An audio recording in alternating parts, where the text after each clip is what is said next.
The bar smelled like old wood, cheap whiskey, and cigarette smoke that had soaked into the walls over decades. Men sat at tables playing cards, their laughter loud and careless. The bartender wiped down glasses with a rag that had seen better days. Outside, the desert wind howled against the windows of the small-town establishment, rattling the glass in its frames. When the door opened, a gust of sand swept across the floor. Nobody looked up at first.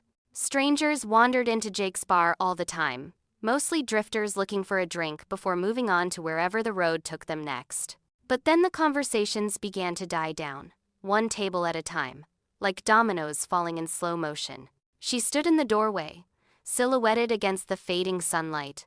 Her left arm hung at an odd angle, wrapped in a makeshift bandage that was more red than white. Blood had soaked through the fabric and dripped steadily onto the wooden floorboards, creating a small pool at her feet. Her face was pale, almost ghostly, but her eyes burned with something fierce and unbreakable. The woman wore military fatigues that were torn and stained with dirt and blood. Her dark hair was pulled back in a ponytail that had come half undone, strands sticking to the sweat on her forehead. She couldn't have been more than 30 years old, but the weight in her eyes made her seem ancient. On her hip, despite the obvious injury, was a holstered sidearm. Across her back, even more striking, was a rifle case. Every sound in the room stopped. The card players froze with their hands halfway to the table. The bartender stood motionless, his rag suspended over a glass. Even the old jukebox in the corner seemed to sense the moment and let its current song fade into silence. 20 pairs of eyes, fixed on the stranger who had just walked into their world. She took one step forward, then another. Her boots left bloody prints on the floor. Each movement seemed to cost her tremendous effort, but she refused to show weakness. Her jaw was set, her spine straight, despite the obvious pain radiating from her wounded arm. When she reached the bar, she placed her good hand on the counter to steady herself. "Water," she said. Her voice was hoarse, like someone who had been screaming or hadn't spoken in days. "And your phone." Jake, the owner and bartender, was a man who had seen his share of trouble in 40 years of running this establishment. He had dealt with drunk cowboys, brawling miners, and even a bank robber once. But something about this woman made him move without asking questions. He filled a glass with water and slid it across the counter, then reached below to pull out an old cordless phone. She drank the entire glass in one long pull, water spilling down her chin. When she set it down, her hand was shaking. She picked up the phone and began to dial, her fingers moving with practiced precision despite the tremor. "This is Sergeant Elena Martinez," she said into the receiver. Her voice had gained strength. "Serial number 7329461. I'm at," she glanced at Jake, who silently mouthed the name of the town, "at Henderson's Creek, approximately 40 miles south of Fort Dawson. I need immediate medical evacuation and backup. The situation is critical." She listened for a moment, her face unreadable. Then she continued. "The convoy was ambushed 6 hours ago. I'm the only survivor. The package is secure, but I'm compromised. They're still hunting me." A murmur ran through the bar. The word ambushed hung in the air like smoke. Several men exchanged glances. One patron slowly pushed his chair back from the table, the legs scraping against the floor with a sound that seemed deafening in the silence. Elena's eyes snapped to the man. Her good hand moved slightly toward her sidearm, a motion so subtle that most people wouldn't have noticed. But Jake noticed, and the man who had moved noticed. He slowly raised his hands and sat back down.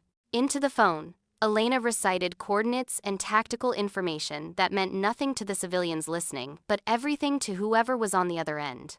When she finished, she placed the phone back on the bar. "They're coming," she said to Jake. 1 hour. "You need a doctor now," Jake replied, looking at her arm.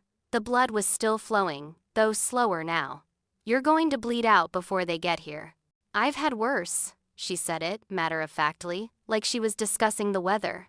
"I doubt that." An older woman stood up from a corner table. She was probably in her 60s, with gray hair and weathered hands. "I was a field nurse in the Gulf War. Let me look at that arm before you pass out and crack your head open on my friend's floor." Elena studied the woman for a long moment, her eyes searching for any sign of threat or deception. Finally, she gave a small nod. The older woman approached slowly, her movements calm and deliberate. She understood that she was dealing with someone whose nerves were wound tight as piano wire. "Name's Betty," the woman said, pulling out a chair at the nearest table. "Sit down before you fall down, soldier." Elena lowered herself into the chair, never quite turning her back to the door. Betty began unwrapping the blood-soaked bandage with gentle but efficient hands. When the wound was revealed, several people in the bar turned away. A piece of metal, probably shrapnel, was embedded in Elena's upper arm. The flesh around it was torn and swollen. "This needs a surgeon," Betty said quietly. "But I can clean it and stop the bleeding. It's going to hurt. Everything already hurts." Elena's voice was flat. "Do what you need to do." Jake brought over a bottle of whiskey and a first aid kit he kept behind the bar. Betty soaked a clean cloth in the alcohol and looked at Elena. "Ready?" Elena simply nodded. When Betty pressed the cloth to the wound, Elena's entire body went rigid. Her good hand gripped the edge of the table so hard the wood creaked, but she didn't make a sound. Not a gasp, not a whimper. She stared straight ahead at the wall, her breathing controlled, her jaw clenched. The bar patrons watched in uncomfortable fascination. Here was a woman who had walked miles with a serious injury, who had survived an ambush that killed her entire unit, who was still being hunted by unknown enemies. And she was sitting in their bar, letting a stranger pour alcohol into an open wound without making a single sound. "Who ambushed you?" one of the card players finally asked. He was a younger man, maybe mid-20s, with the look of someone who had military experience himself. Elena's eyes shifted to him. For a moment, she seemed to be calculating whether to answer. Then she said, "Doesn't matter. They failed." "Failed at what?" "At stopping me from getting here." She paused while Betty wrapped fresh bandages around her arm. "At taking what I'm protecting. At killing me." "What are you protecting?" another patron asked. Elena's expression became stone. "That's classified." The rifle case on her back suddenly seemed much more significant.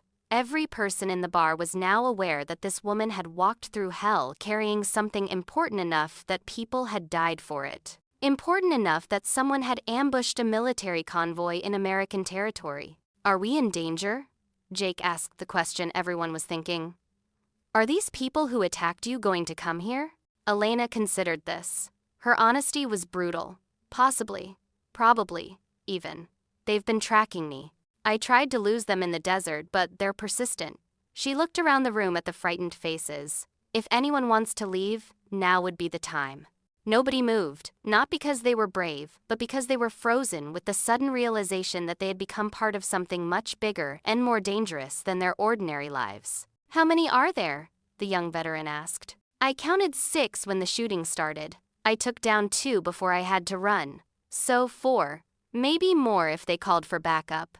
Elena tested her newly bandaged arm, flexing her fingers. "They're professionals, well-armed, well-trained, not your average criminals." "Terrorists?" someone whispered.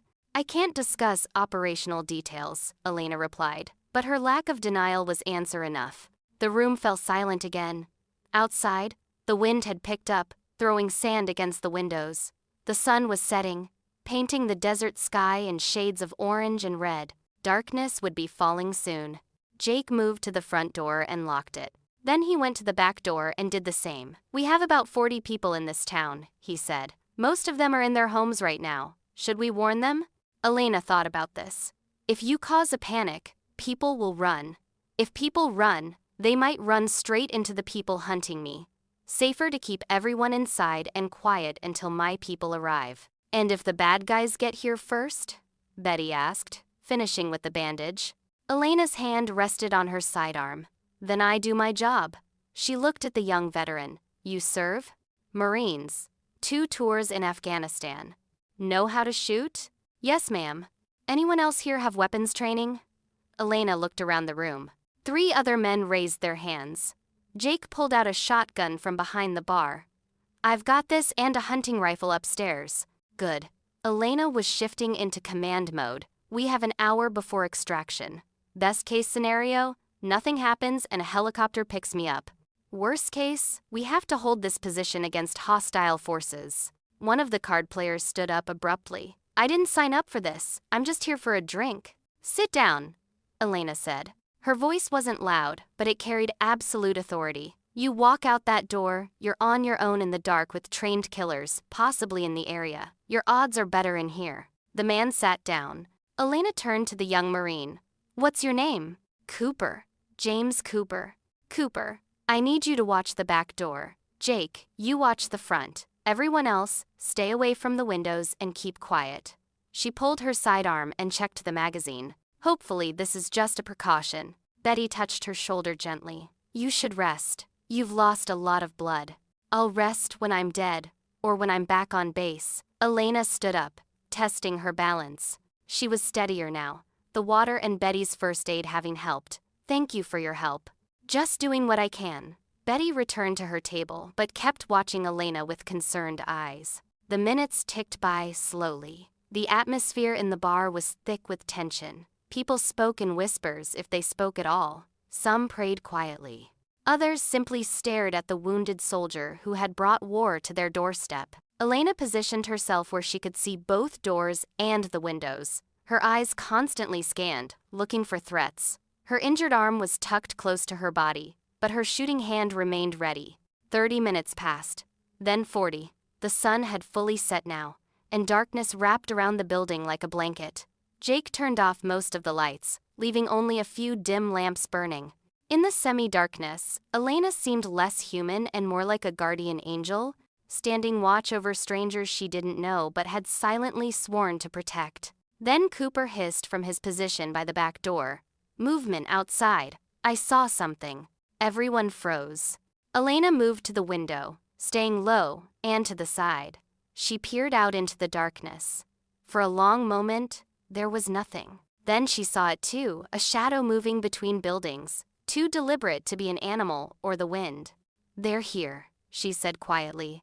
The shadow moved with purpose, sliding between the hardware store and the old post office like liquid darkness. Elena watched from her position by the window, her breathing slow and controlled. She counted seconds in her head, tracking the movement, calculating distance and speed. Whoever was out there knew how to move tactically. How many? Jake whispered from across the room.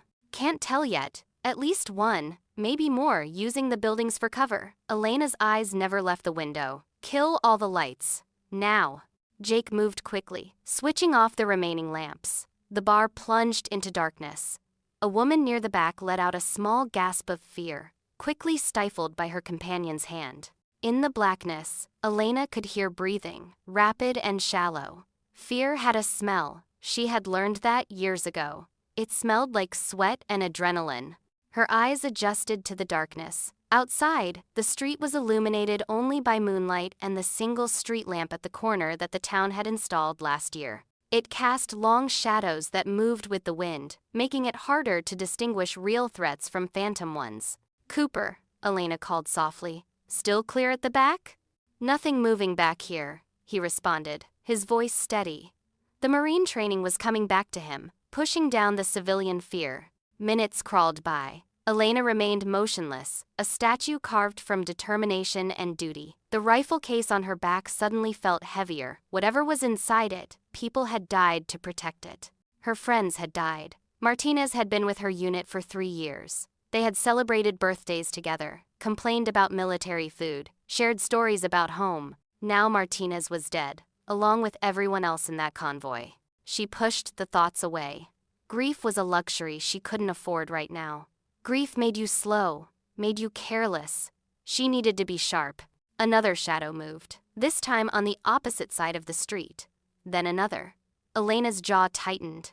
At least 3 hostiles, probably more. They were surrounding the bar, cutting off escape routes. These weren't amateurs running on rage and impulse. This was a coordinated assault. They're positioning for an attack, she said, just loud enough for the others to hear. When it starts, everyone get on the floor away from windows and doors. Don't be a hero. What about you? Betty asked from somewhere in the darkness. I'm already a target. Doesn't matter where I am. Jake chambered around in his shotgun. The sound was impossibly loud in the silent bar. I'm not letting them waltz in here without a fight. Nobody's waltzing anywhere, Elena replied. But understand this, these people are trained killers. They won't hesitate. They won't show mercy. Your best chance is to stay down and let me handle this. Handle it how? One of the card players asked, his voice cracking. You're one person with one good arm. Elena turned slightly, and even in the darkness, they could feel the intensity of her gaze. I'm a trained military sharpshooter with 5 years of combat experience. This isn't my first firefight. It's not even my worst. She paused. But I won't lie to you. The odds aren't great. Help is coming, but we need to survive until they get here. A bottle crashed through the front window, shattering glass across the floor. Someone screamed. Elena was already moving, dropping low and rolling away from the window. The bottle had a rag stuffed in it, and it was on fire. Molotov cocktail, Cooper yelled. Get away from it! The burning bottle lay on the floor, flames spreading across the spilled alcohol. Jake grabbed a tablecloth and smothered it before it could ignite the old wooden floor. The smoke stung everyone's eyes and filled the room with the acrid smell of burning fabric. Elena was at a different window now, her weapon drawn. She saw a figure outside, silhouetted against a building, probably the one who threw the bottle. She aimed, controlled her breathing, and squeezed the trigger. The gunshot was deafening in the enclosed space. Outside, the figure dropped. One down, she said calmly, already scanning for the next target. The response was immediate. Gunfire erupted from multiple positions outside, bullets punching through the walls and windows of the bar. Wood splintered. Glass exploded. Someone was sobbing in terror. Elena returned fire, her shots precise and measured while the attackers sprayed bullets wildly. Stay down, she shouted over the noise. Behind the bar, behind tables, anywhere solid.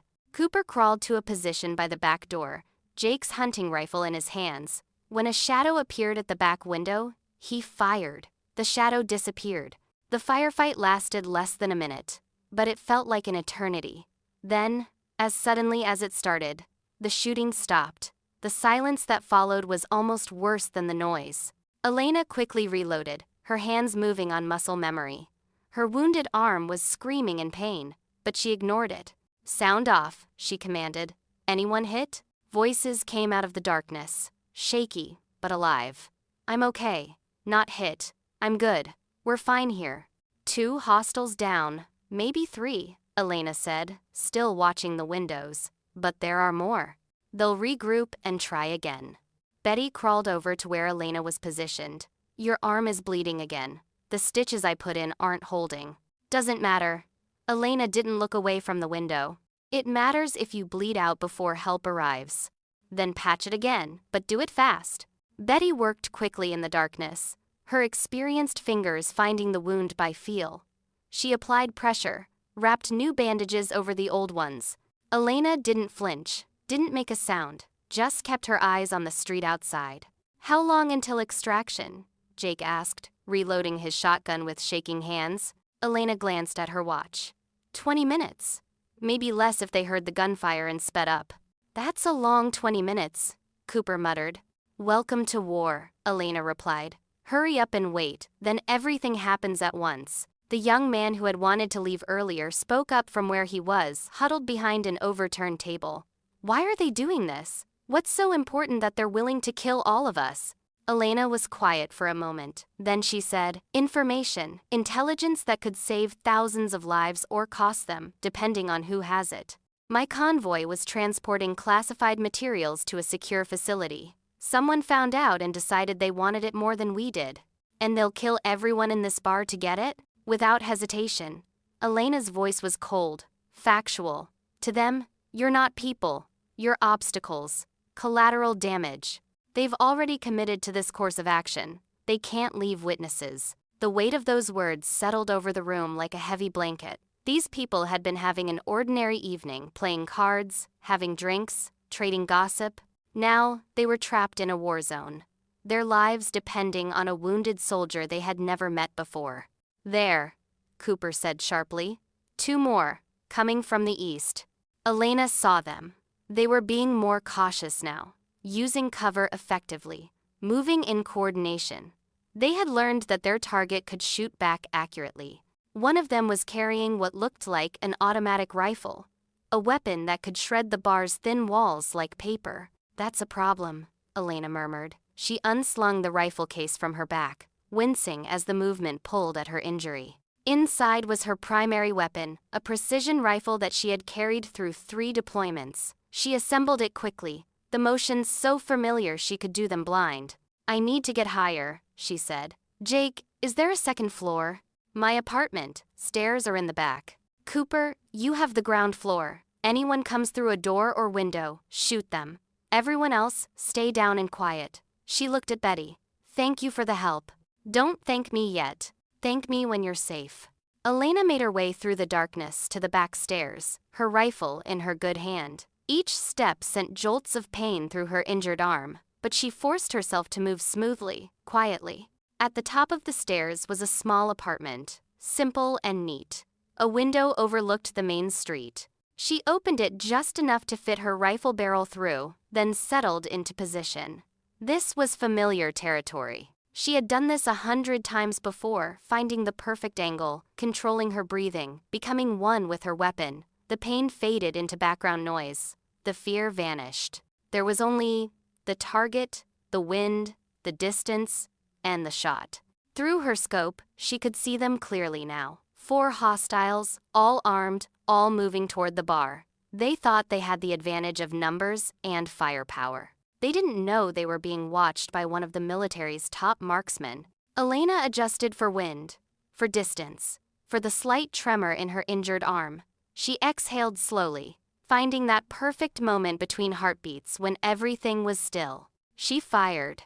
The first hostile dropped instantly, dead before he hit the ground. The others scattered, trying to find cover, looking for where the shot came from. But Elena was already tracking the second target. She fired again. 2 down. The remaining 2 opened fire, bullets striking the building randomly as they tried to suppress a shooter they couldn't locate. Elena waited, patient as stone. One of them broke cover, trying to get a better angle on the bar. Mistake. 3 down. The last one was smarter. He stayed hidden, didn't panic.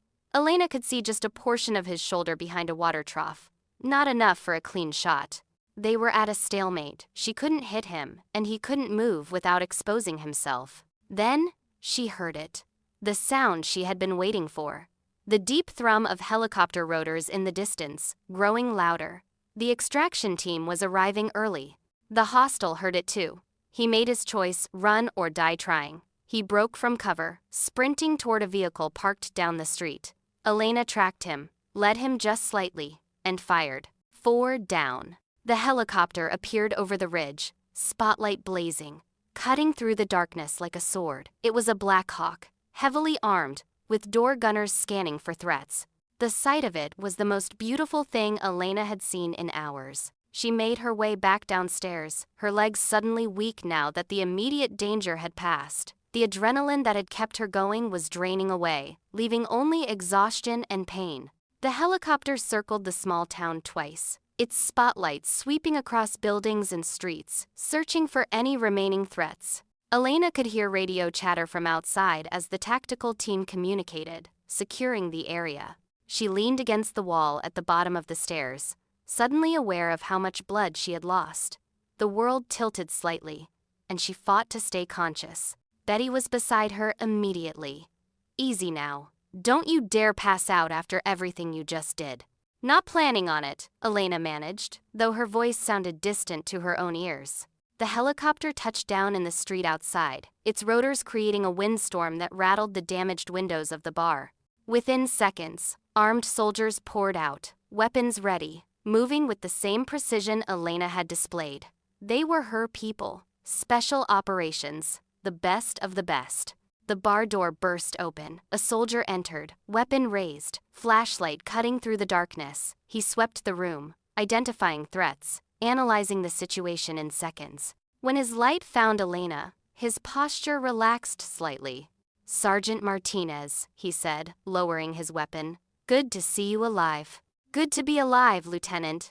Elena tried to straighten up, to look like a soldier instead of a wounded woman barely standing. "The package is secure. 4 hostiles neutralized, situation contained." The lieutenant spoke into his radio, then approached her. His eyes took in the blood-soaked bandages, the pale face, the way she was leaning heavily against the wall. "You look like hell, Sergeant." "Feel worse than I look." Elena allowed herself a small smile. "But the mission's complete, that's what matters." More soldiers entered, medics among them. One immediately moved to Elena, professional hands checking her vitals, examining her wound. "We need to get her to a hospital," he said to the lieutenant. "She's lost significant blood, possible infection setting in. Definitely needs surgery." "Understood." The lieutenant turned to the civilians huddled in the darkness. "Ladies and gentlemen, I need you all to remain calm. You're safe now. We'll need statements from everyone, and there will be federal agents here within the hour to debrief you. What you witnessed tonight is classified. You'll be asked to sign non-disclosure agreements." Jake stepped forward, still holding his shotgun. "What exactly did we witness?" "That woman walked in here bleeding and half dead, then spent the last hour saving all our lives. I think we deserve to know what this was about." The lieutenant's expression was neutral, giving nothing away. "I understand your frustration, sir, but the details of this operation are classified at the highest levels.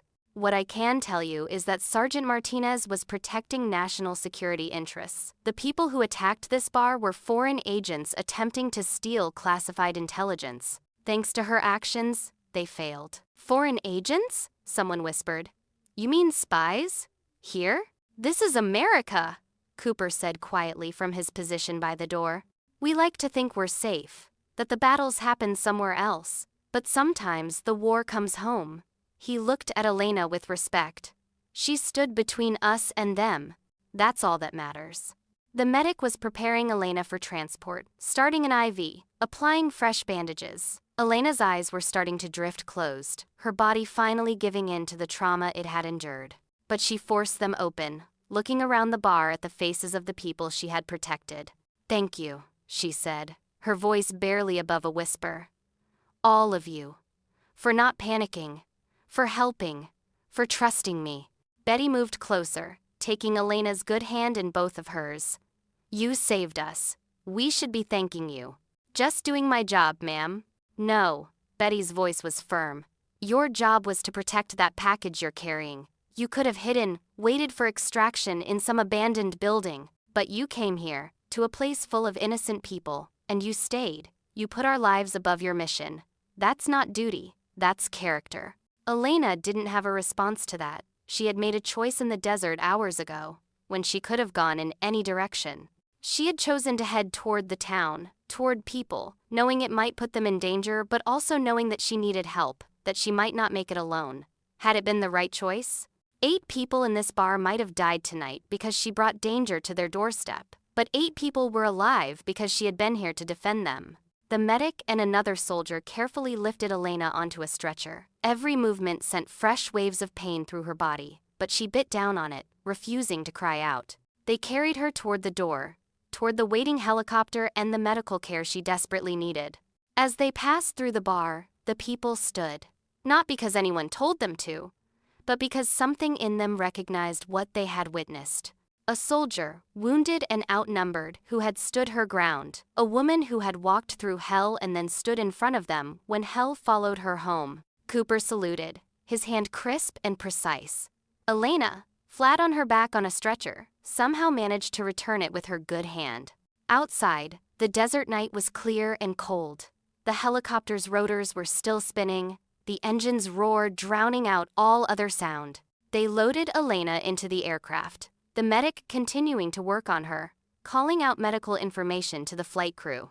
Through the open door, Elena could see the bar, its walls pocked with bullet holes, its windows shattered. Soldiers were securing the bodies of the hostiles, documenting the scene.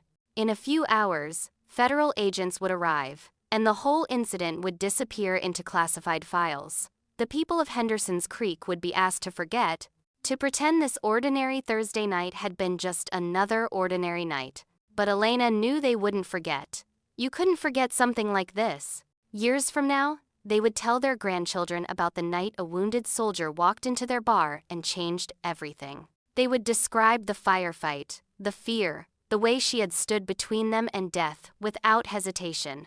The story would grow with each telling, becoming legend, but the core would remain true. She had come to them bleeding and broken, and she had kept them safe. The helicopter lifted off, rising into the night sky. The town grew smaller below them, its lights becoming just another cluster of stars in the vast darkness of the desert. Elena's eyes finally closed, her body surrendering to exhaustion now that she was safe, now that her people had her. The medic worked efficiently, monitoring her vitals, adjusting her IV. "You're going to be fine, Sergeant," he said, though she was already unconscious and couldn't hear him. "You're tough. You're going to make it." 30 minutes later, they landed at a military hospital. Doctors and nurses were waiting, a full surgical team ready. They rushed Elena into an operating room, working to repair the damage to her arm, to replace the blood she had lost, to treat the infection that was already setting in. She survived the surgery. She would later learn that the shrapnel in her arm had been inches from her main artery. If it had hit that, she would have bled out in the desert, alone. If Betty hadn't helped her in the bar, she might not have made it to extraction. If she had been even slightly less skilled, less determined, the hostiles would have overwhelmed her position. There were 1,000 ways she could have died that day, but she hadn't. 3 weeks later, after she had been released from the hospital, after the debriefings and the paperwork and the medal ceremony she didn't feel she deserved, Elena received a package. Inside was a photo. It showed the people from Jake's bar, all of them together, standing in front of the building. Someone had already repaired the windows and patched the bullet holes in the walls. At the bottom of the photo, written in a dozen different handwriting styles, were messages. "Thank you for your service. You saved my life. God bless you. We won't forget. You're always welcome here." And from Betty, in neat cursive, "You were right about character. Turns out you have more than most. Come visit when you can. First drink is on the house. Always." Elena pinned the photo to the wall of her quarters. She looked at it often in the months that followed, whenever the nightmares came, whenever she woke up in a cold sweat remembering the ambush, remembering the friends she had lost. The photo reminded her why she served, what she was protecting. It wasn't about the classified materials she had been carrying. It wasn't about the mission or the medals or the glory. It was about the people in that photo, ordinary Americans, living ordinary lives, who deserved to feel safe in their own country. It was about Betty and Jake and Cooper and all the others who had looked at a wounded stranger and chosen to help instead of turning away. Elena's arm healed slowly. Physical therapy was painful, tedious work, but she approached it with the same determination she brought to everything. Her commanding officer told her she could take a desk position if she wanted, that she had earned it after what she had been through. She declined. "I'm a soldier," she said simply. "That's what I do."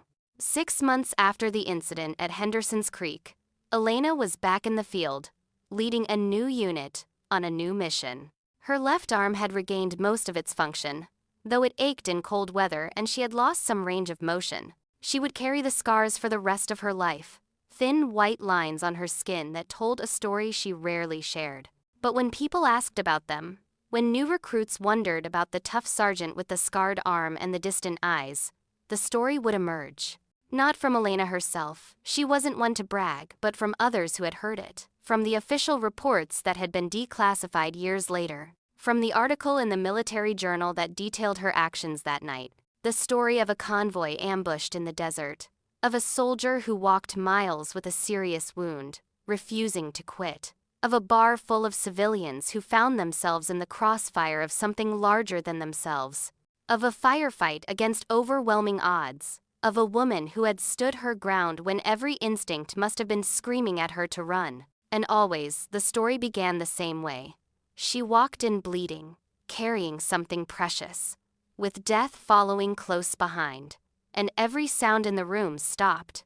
Years later, long after Elena had retired from active service with honors, long after she had become an instructor training the next generation of soldiers, she returned to Henderson's Creek. She drove out there on a quiet afternoon, no ceremony, no announcement. She just wanted to see the place again, to close a circle that had been open in her mind for so long.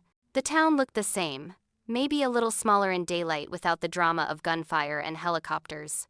Jake's bar was still there, still serving drinks to locals and the occasional traveler. She pushed open the door and walked in. The bar was quieter than she remembered, only a handful of patrons at this time of day. But the moment she stepped inside, an old woman behind the bar looked up. Betty was older now, her hair completely white, but her eyes were still sharp. "Well," Betty said, a smile spreading across her face. "Look who finally came back." Within minutes, word had spread through the small town. People arrived at the bar. Some Elena recognized, some she didn't. They came to shake her hand, to thank her again, to introduce her to children who had been born after that night but had heard the story 100 times. They bought her drinks. They asked her questions. They treated her not like some distant hero from a story, but like one of their own who had been away for too long and had finally come home. As the afternoon turned to evening, as the bar filled with locals and laughter, Elena realized something. She had protected these people, yes, but in some way, they had saved her too. They had reminded her, in her darkest moment, that there were still good people in the world worth fighting for. They had helped her when she needed it. No questions asked, no conditions attached. That night, sitting in Jake's bar surrounded by friends she hadn't known she had, Elena felt something she hadn't felt in a long time. Peace. Not the absence of war, but something deeper, the knowledge that what she had done mattered, that the choices she had made were the right ones, that the scars she carried were worth it. When someone asked her to tell the story from her perspective, to describe what that night had been like for her, she hesitated. Then she looked around the room at the faces watching her, waiting. These were good people. They deserved to know. "I was scared," she began, and the admission surprised them. They had imagined her as fearless, unstoppable.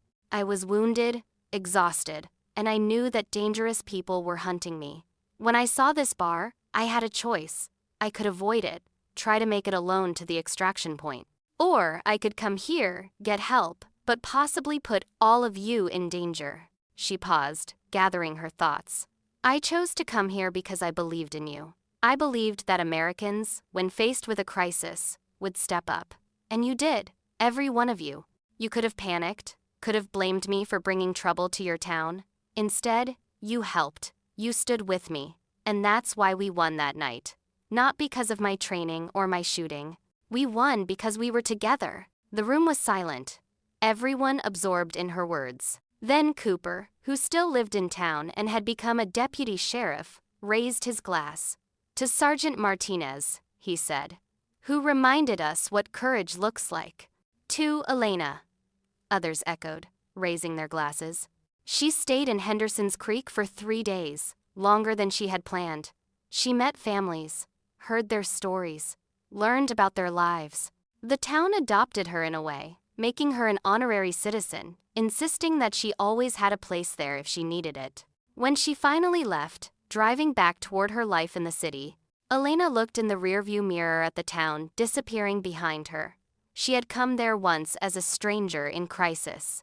She was leaving as someone who had found an unexpected home, a place where people knew her not as a soldier or a hero, but as someone who had stood beside them when it mattered most. The scars on her arm would always remind her of that night.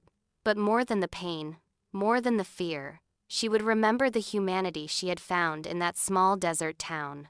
She would remember Betty's skilled hands patching her wounds, Jake's calm leadership, Cooper's steady courage, the way ordinary people had done extraordinary things simply because it was right. And she would remember walking into that bar, wounded and hunted, and seeing in the faces of strangers the very thing she had spent her career protecting, the essential goodness of people who, when tested, choose to help rather than hide, to stand rather than run, to do what's right even when it's dangerous.